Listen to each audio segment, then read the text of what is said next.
YouTube video দেখে কমলার চাষে সফলতা পেয়েছেন যশোরের ইমরান। ১০ শতক জমিতে মাত্র ৪০টি গাছ লাগিয়ে বছরে আয় করছেন লাখ লাখ টাকা। আর গাছে বাগানে আছে ৪০টা গাছ। এখন ৪০টা গাছে অনেক ফল ধরেছে, অগণিত ফল।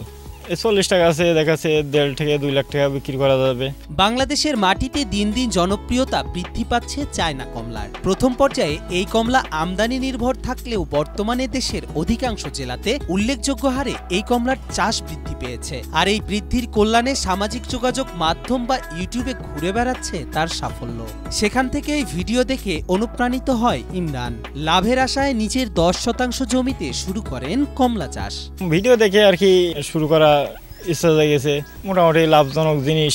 এর কারণে আর কি এই জিনিসটা আর কি উদ্যোগ নিলাম আর কি, যে জিনিসটা লাগাই দেখি। তারপর আর পেছনে ফিরে তাকাতে হয়নি ইমরানকে। প্রথম ২ বছর যেতে না যেতেই অভাবনীয় সাফল্য আসে প্রতিটি গাছে। চারা গাছ রোপণের পর প্রতি বছরে মোট খরচ হয় ১৫ থেকে ২০ হাজার টাকা, আর কমলা বিক্রি হয় ২ থেকে ৩ লাখ টাকার। বাগানের পরিধি বৃদ্ধি হয়, তাকে রাখতে হয়েছে সহযোগী।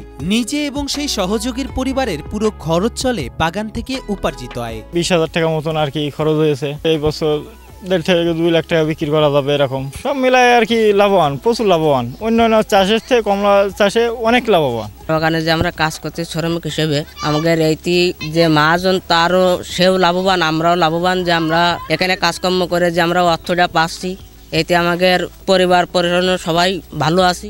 ইমরানের কমলা বাগান দেখে প্রতিনিয়ত স্থানীয়দের মধ্যে বাড়ছে আগ্রহ। অনেকেই বেকারত্বের তকমা ঝেড়ে ফেলতে করতে চান ইমরানের মতো বাগান, হতে চান স্বাবলম্বী, অর্থনীতিতে যোগ করতে চান নতুন মাত্রা। আমি আসলে আজকে এই যে ইমরান ভাইয়ের চায়না কমলার যে বাগান, এই বাগানে এসে অত্যন্ত অভিভূত হয়ে গেছি তার গাছের ফলন দেখে।